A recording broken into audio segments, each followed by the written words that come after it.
Hi guys! So this is a presentation by Alexa Earls, Kirsten Vela, and Julie Vernon.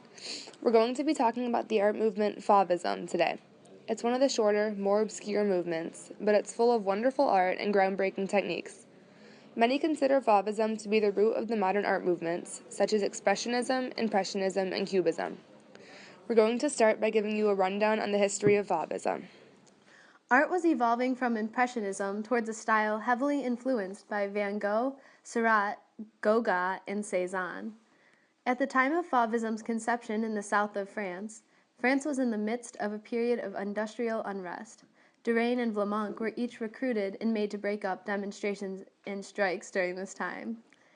Fauvism is thought to have been helped by the psychological effect of moving into a new century. People approached art with high expectations and boundless optimism. Though modern art at this time was associated more with hardship, sacrifice, and obscurity than with success. Henri Matisse, considered a founder of Fauvism, Vlaminck and Derain all submitted pieces of art to the Salon d'Automne in 1905, where Matisse was strongly advised to withdraw his garish woman in a hat from the salon. Georges de Villiers not only made sure that it was submitted, but had the Fauvist paintings hung together to make a more significant impact, and a room with a bust of Donatello in the center. Here they were first referenced as the Fauves by critic Louis Vaucher, who said, Donatello parmi les fauves, which translates to Donatello among the wild beasts, and would come to apply to the artists themselves. Charles Maurice reacted, observing that the Fauvists seemed to fulfill a widespread need to make sense out of the chaos of modern art.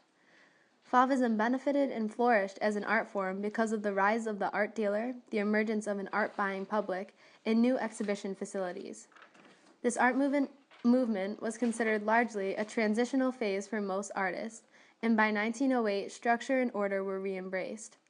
It wasn't technically an art movement because it had no rules or rhetoric. Members were held together by friendships and a need to move on from Impressionism. However, though it was such a short-lived period, the Fauvist work was imperative to the development of abstract art in the Expressionist movement. That is a long... Fauvism began as ridiculed and disrespected until major art buyers, such as Gertrude Stein and her brother Leo and Ambrose Voillard, began to add them to their collections, and Fauvists began to gain respect. The public was shocked and horrified at the Salon d'Automne that the artists seemed to paint more in their own interest than the critics. Signac and fellow neo-impressionists began to resent who they saw as overzealous youth. Overall outcome for original Fauves was critical tolerance despite conservative optimism. Fauvism has been called the first movement in modern art to benefit from scandal. It made painters realize the benefit of publicity, though they were uncomfortable with the name the Fauves. The Fauvist artists worked together at different points in time. Vlaminck was influenced by a Van Gogh exhibition and met André Derain on a train in 1900, where they agreed to share a studio in Chateauvieux village in the Seine Valley. Matisse worked with Derain in the summer of 1905, using discordant color and loose brushwork to deny the recession of space or depth, confirming the flatness of the canvas surface. When they were together, Matisse and Derain wanted to learn from the style of painting like children. They over-exaggerated everything and oversimplified what should have been detailed. After working with Derain, Matisse's art was considered barbaric, as his subjects were images of pre-civilized worlds and Eden before the fall, etc. Vlaminck began exhibiting with Derain and Matisse in 1904. The Salon d'Automne allied the Fauvists and their styles together. Came from the word fauves, which in French means wild beasts. This name was coined by the art critic Louis Vaucher when seeing the explosive color and crazy brushstrokes of Matisse and Derain at one of their exhibitions.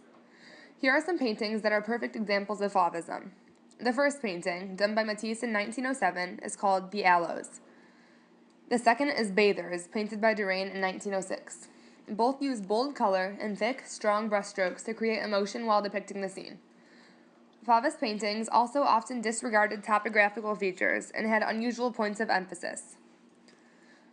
Though all of these features characterized Fauvism, the main point was this. There were no set programs or rules to become a Fauvist. All that mattered was that the artist used color as a way to express emotion instead of as a way to describe an object. This painting by Maurice de Blancmange, titled Banks of the Seine at Chateau, looks nothing like what the title proclaims it to be. This is because the color and composition turned a landscape into more of an abstract expression of emotion. Because the, quote, rules of Fauvism were so undefined, the Fauvists were basically a loosely acquainted group of artists in France who all happened to be experimenting with color as a way to express emotion. Some artists painted instinctively, while others calculated their use of color to create a spontaneous effect. The movement was founded and led by Henri Matisse, but some of the other more influential Fauvists included Maurice de Blancmange, Georges Rouault, and André Derain. Fauvism had a large contrast with symbolist art, which came just before, from the end of the 1800s to the beginning of the 1900s. Symbolist art, like this painting by Gustave Moreau titled Saint Sebastian and His Executioners, was much more morbid and dark than the art of Fauvism. It only stayed alive for as long as Henri Matisse kept it alive. It started in 1904, and by 1912 it was over. Matisse was concerned with the substance of things. He stressed the aesthetic value of images. They were to be replicated by taking each of these values to the extreme. This led to a translation of feelings into color, using a rough, almost clumsy style to get the maximum emotional effect. Often, paint was put onto the canvas directly from the tube. The Fauvists preferred to paint light-hearted subject matter. This included landscapes, like Saint-Tropez, painted by Matisse in 1904. The light colors and overall easy feeling conformed to the lightheartedness of the movement. Fauvists also painted carefree figures, such as in Bathers by Derain. All of the forms, including people, objects, and buildings, were overly simplified, because the main focus was on color. The style was wild and lurid, as can be seen in Woman in a Hat by Matisse. The face is blotched with green, pink, and yellow, with red and cobalt blue hair, and a giant purple hat with multicolored feathers. Used chaotic brushstrokes and sometimes globs of paint straight from the tube like the realists did. Unlike the realists, they didn't intend to remind the viewer that the work was simply a painting. If you remember, in realism, the artist tried to remind the viewer that they were looking at a painting by making their brushstrokes obvious. Though many Fauvist works look rushed and careless, they involved a lot of work and may have been reworked multiple times. The Fauvists abolished the conventional sense of distance between the canvas and the spectator. They actually tried to bring the viewer into the painting. Here, the painting by Vlaminck, Fisherman at Nanterre, is pictured. The colors are welcoming, which is a preliminary way to draw the viewer in. You can see pastel blue, a light yellow color, and happy, carefree figures positioned near the viewer, across the water from a quaint little town. The scene itself is inviting, and the way that Vlaminck positions the viewpoint serves to draw the spectator in even more. You can see the edge of the hill leading down to the water where the fishermen are gathered, which gives the viewer the feeling of actually standing on the hill with the fishermen. Each of the Fauvist artists, though part of the same movement, used different ideas in his paintings. Matisse strived for harmonic order and a joyous atmosphere. In his paintings, titled The Dance and Music, only one color was used for each element. The people were brownish beige, the ground was a dark, solid green, and the sky was blue.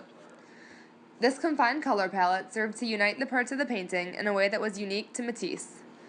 Derain, however, used deep shadows that transformed into glowing light, sharp angles, and conflicting lines. In short, his goal was to create discordant art. In this painting, called Drying the Sails, everything is incredibly vivid and fraught with contrast.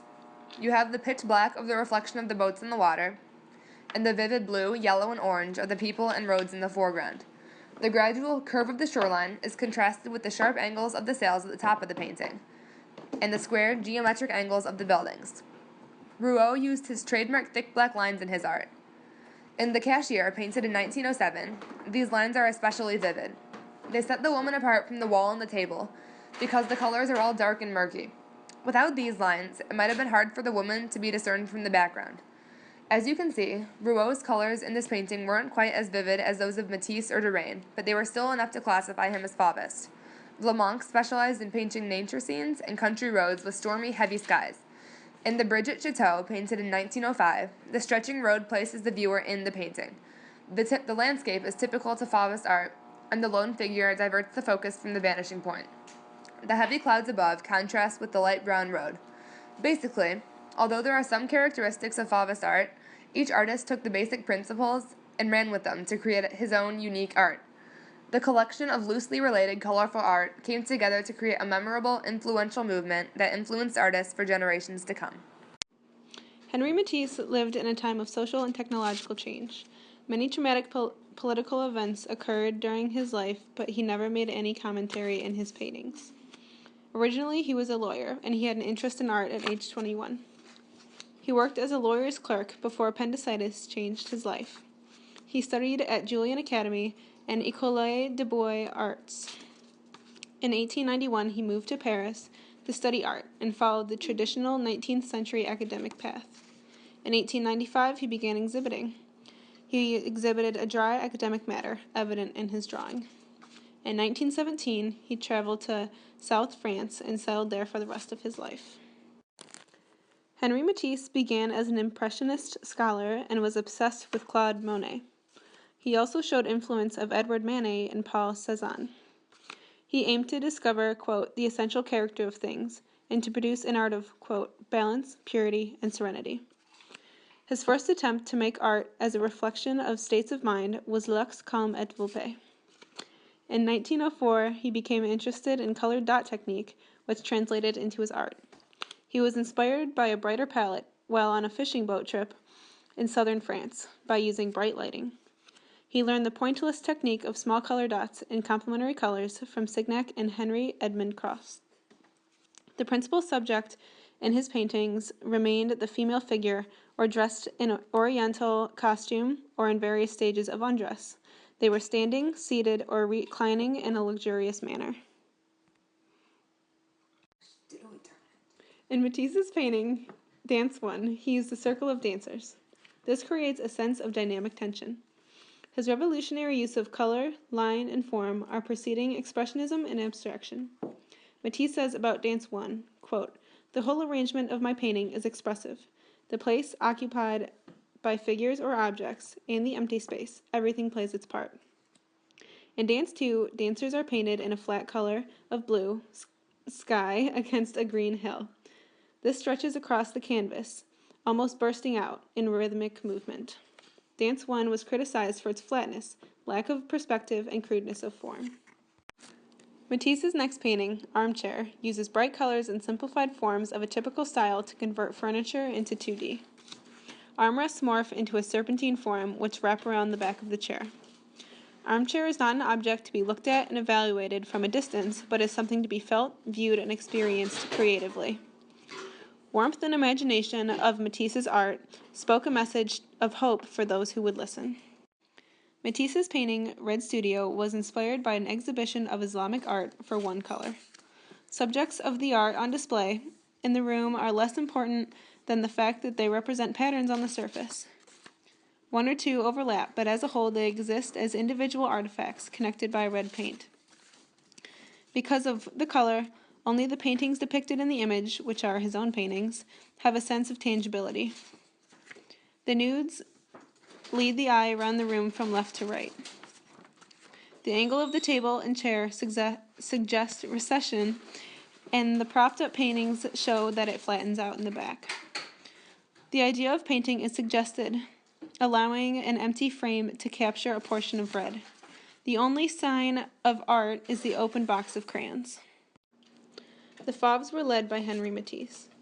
Matisse allowed himself to experience Neo-Impressionism firsthand and met with Signac.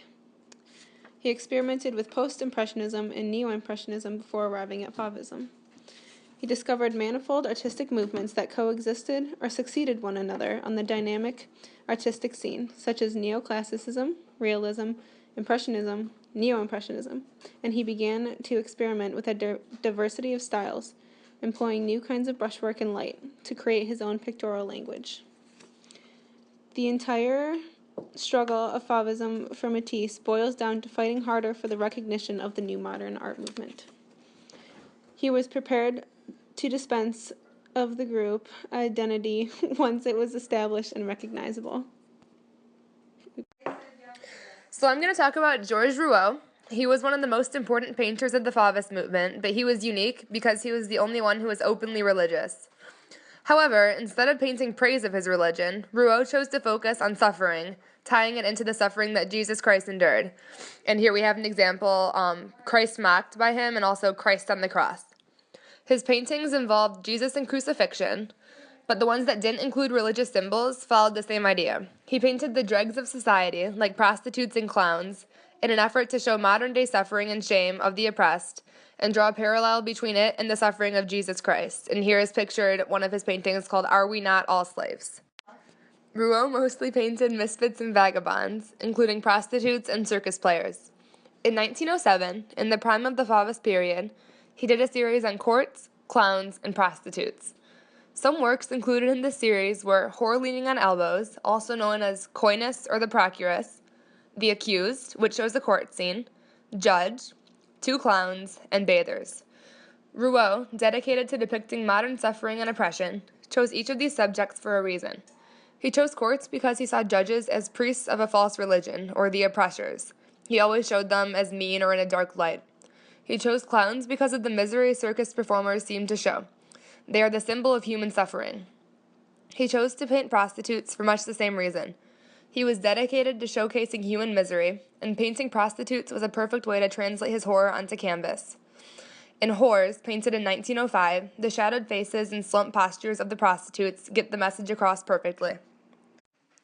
Rouault is also known for his tendency to always use lines when creating figures. He was the only Fauvist artist to do this. It's really obvious in this painting called Jesus and the Doctors. You can see the thick black lines that he used to make his outlines. When he was a young man, Rouault apprenticed as a glazier, restoring stained glass windows. This led to the stained glass black outlines that characterized his paintings. This could also be homage to his religion, since stained glass windows are commonly found in churches.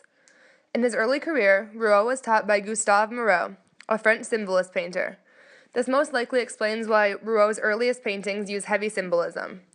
In this painting, The Way to Calvary, completed in 1891, Rouault used heavy religious symbolism.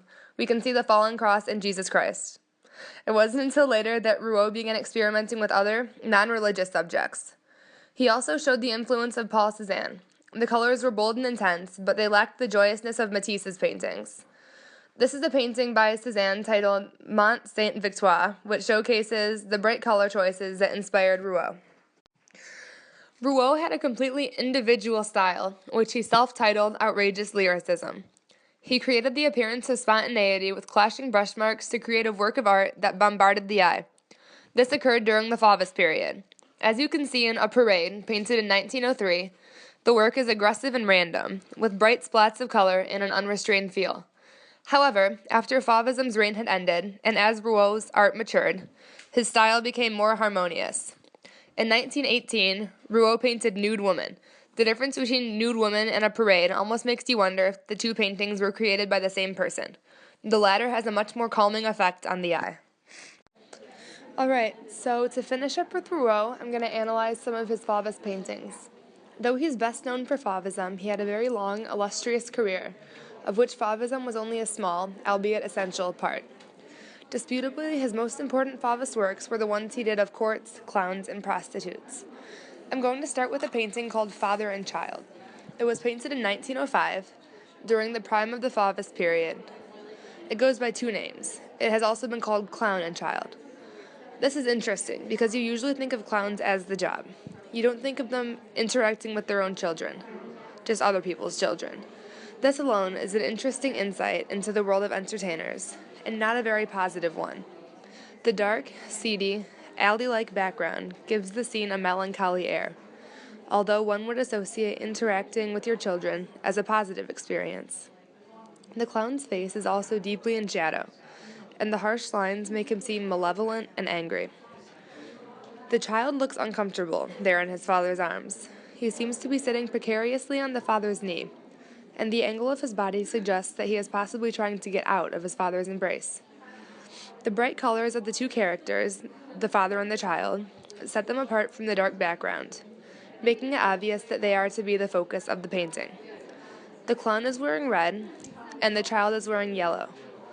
Both are visually appealing colors, but they create an odd clashing effect, or a feeling of strife, when they're juxtaposed so closely against the dark background.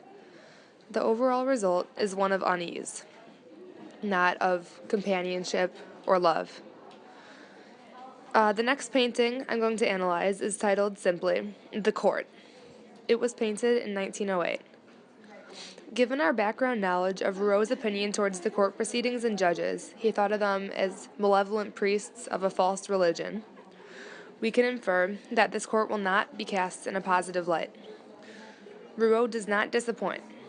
This picture shows 3 court members, grouped closely together, wearing red robes. Just like in Father and Child, the color red evokes a strong emotion. However, unlike in Father and Child, when the red was set against a dark background, in this one it's set against a white background. And perhaps the white background is supposed to represent the so-called purity, quote, of the justice system. Obviously, Rouault did not agree with this. The shadowed faces and hunched, secretive postures of the court members serve to contradict this idea. It seems that they are most likely serving their own interests and are not trying to uphold justice simply to uphold justice.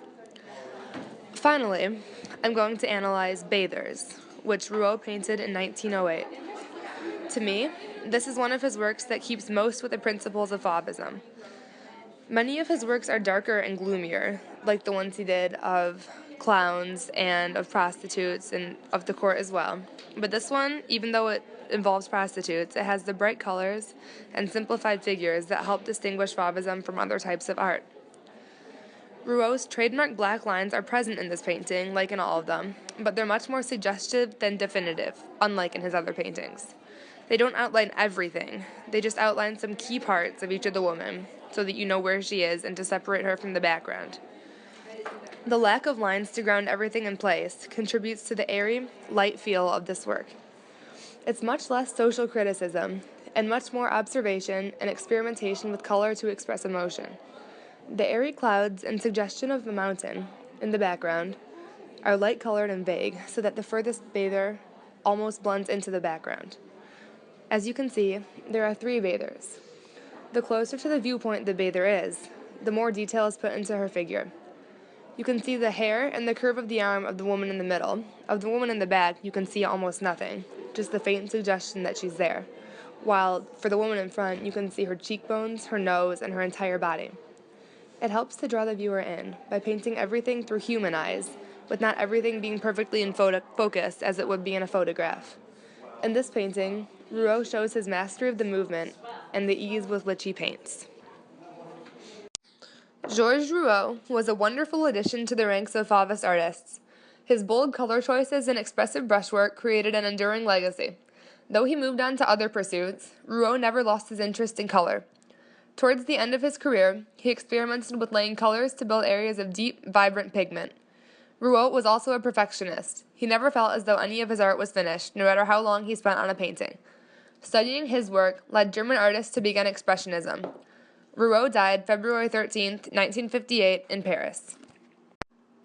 Maurice de Vlaminck was born on April 4th, 1876, to a musician family.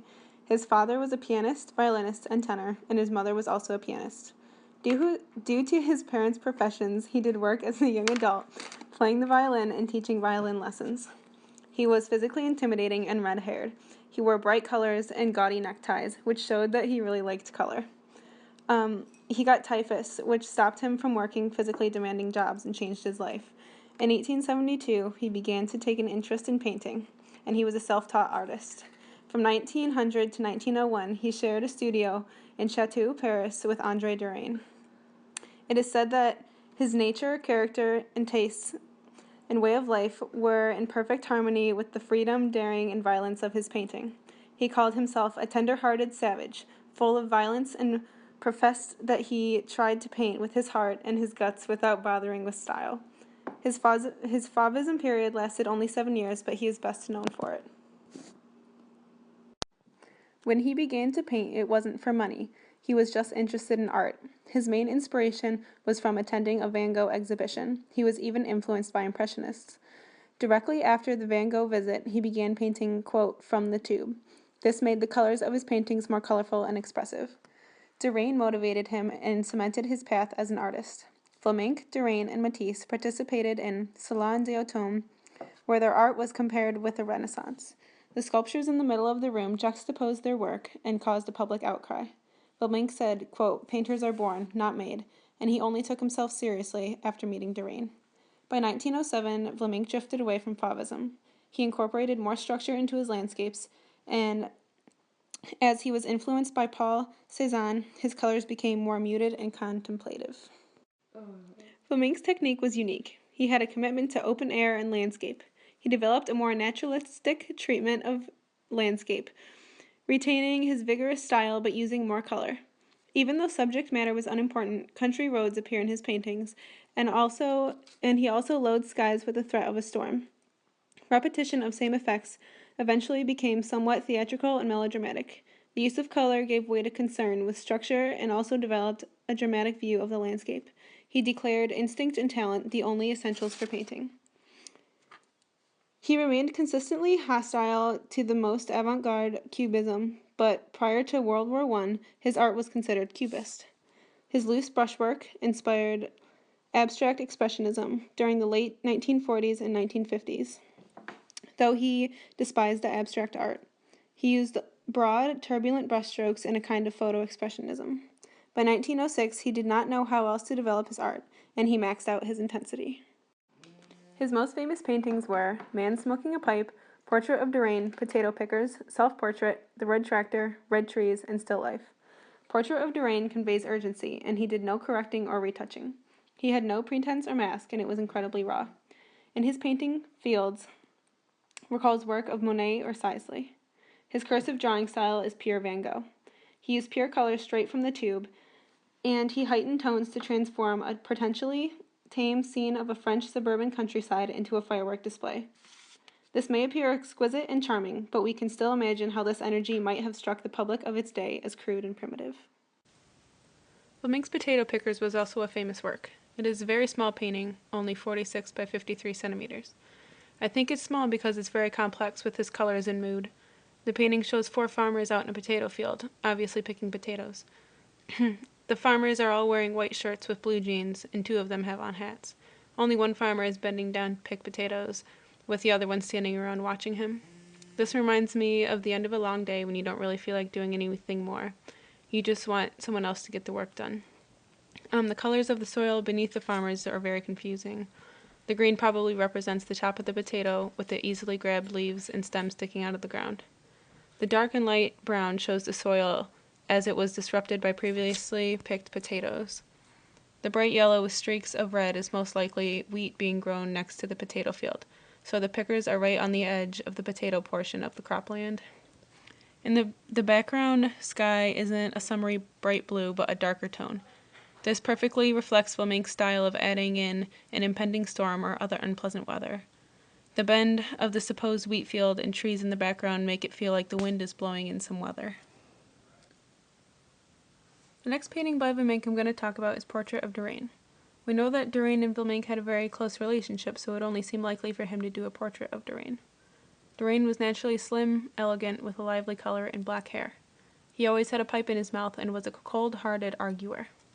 I think that Vlaminck's painting of him contradicts this. Although he is shown with the pipe in his mouth under his famous mustache, Vlaminck paints his face with reds, oranges, and other warm colors. Maybe he did this because they were friends and he could look past Derain's rough personality. As a Fauvis painting, we can clearly see the blotted brushwork through this whole painting. Vlaminck even mixes a little bit of blue and white around Derain's shoulders and tie to show that he may be leaning forward a little bit, creating a shadow. This shows that there is more complexity to Fauvis paintings rather than just a bunch of thick colors. Okay, it's recording. André Derain was influenced by Neo-Impressionism, which he was exposed to through Paul Signac. In 1901, he was very impressed by Vincent van Gogh and loved the retrospective at the Bernheim June Gallery in Paris. He rejected engineering to study as an artist and attended painting classes under Eugène Camure, a French symbolist artist. His studies in art were put on hold between 1901 and 1904 when he was conscripted into the army, and he emerged more determined than ever to be an artist.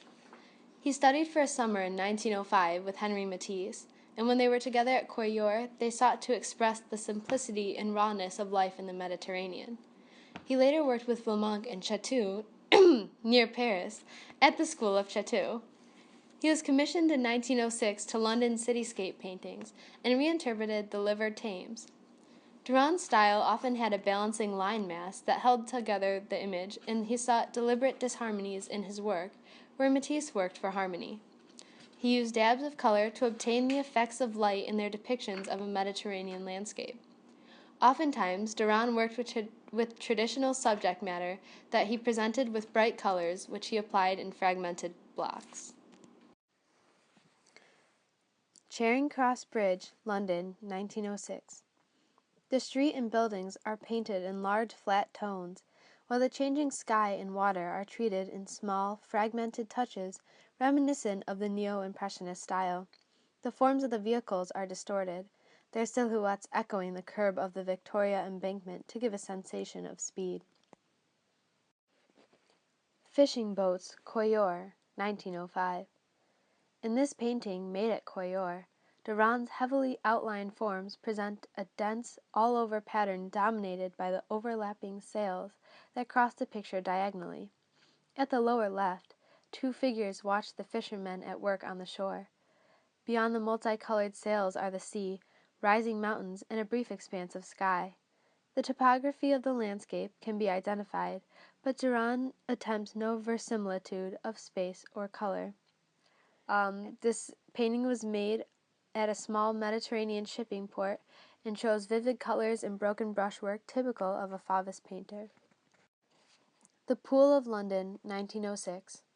This painting uses the conflict between warm and cool colors to express the noise and activity of this busy dockyard. An illusion of depth in the painting is created by using stronger and warmer tones in the foreground, which gradually become weaker and cooler towards the background. The drawing of the image is typically simplified into shapes and forms whose details can be conveyed by unmodified brushstrokes of roughly the same size. This gives the painting an overall unity that you would not expect in a composition of such conflicting colors. Portrait of Henri Matisse, 1906. This work was made during a holiday at the fishing port of Coyeur in the south of France in 1905, when Matisse and Duran painted portraits of each other. Under Matisse's influence, Duran had begun to use strong, non-naturalistic colors, applied in small separate brushstrokes to convey the sensations of light and shade. In their time spent at Coyeur, Matisse and Duran sought to look at the intensity of color and not just the naturalistic world around them, but they sought to bring out the emotion and the expression in color.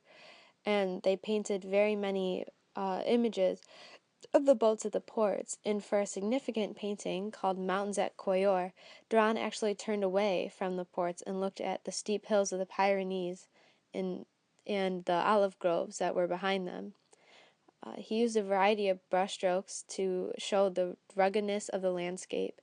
You have twisting lines that form the trunks of the olive trees, and Duran's bold separated stripes of blues, grays, and greens create a rhythmic pattern of leaves ready to wave in a breeze the way olive trees do, giving the painting movement and involving the viewer in it. Now, looking at the mountains and the sky, he used broad, sweeping strokes of color to form the mountains rising behind the trees, and you get this conflict of just the sweeping and the ease, and then the harsher brushstrokes, and it gave a sense of immediacy to the foreground and peace to the background. Duran's works made through the Fauvist movement had an incredible impact on art of the early 1900s, but by 1906, as the Fauvists began to branch out, he would meet Pablo Picasso and develop a lasting friendship with him. His style began to become more cubist, as seen in his illustration, Cubist Grove. This painting is distinctly cubist more in its color choices than its subject or presentation, but is indicative of a clear departure from the wild, untamed Fauvist style.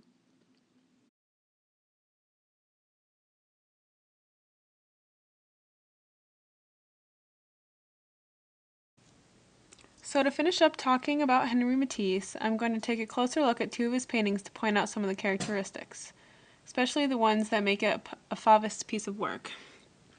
I'll start out talking about Caillou, which was painted in 1905. Caillou is the name of a town in southern France, and it seemed to have inspired Matisse immensely. He has created many landscape paintings of Caillou. The landscape is less of a landscape and more of an explosion of color. You can only barely see the outlines of the trees, a hint of the path wandering through them, and the slight gray glimpse of something bluish-gray, maybe about a body of water in the background. The colors are light gray and cheery, true to Fauvism. Looking at the painting gives the viewer a sense of tranquility and happiness. You might be in a garden or walking along a sunny path. Matisse showed expert understanding of the principles of Fauvism here. He used colors not as a way to describe the scene, but as a way to enhance it by giving it a feeling of tranquility and joy. The colors are by nature bright, but they seem somewhat muted in this painting, probably so the viewer isn't overwhelmed by the clashing yellow, red, and green. By keeping the colors weak, Matisse made sure that the scene had the desired effect. Matisse enjoyed painting landscapes. A big chunk of his paintings consisted of landscapes. Matisse did paint humans, but not in a natural everyday pose. He used models, but in unpreplanned poses. Unlike the other Fauvist artists, Matisse was also very interested in painting still lifes. He did quite a few during the Fauvist era, including parrot tulips, vase, bottle, and fruit, and blue still life.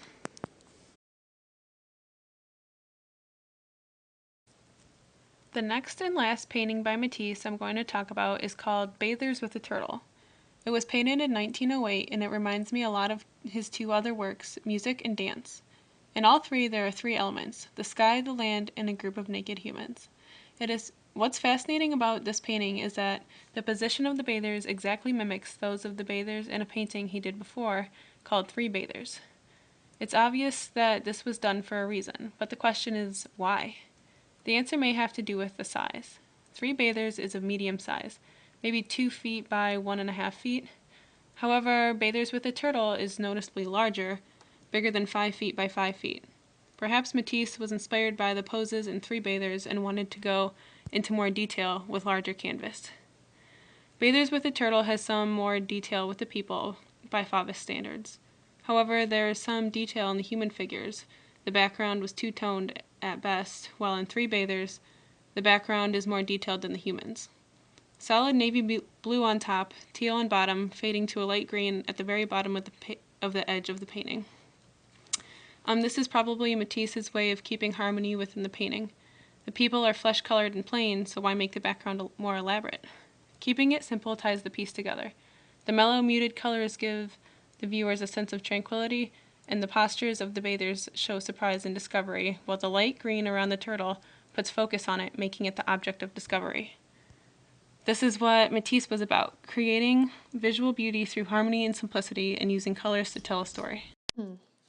Fauvism, though brief, was a remarkable period that shattered traditional perceptions of proper painting style, and by doing so gave color a whole new meaning in works of art. It contributed to all of the preceding art movements, but most immediately German Expressionism and Cubism.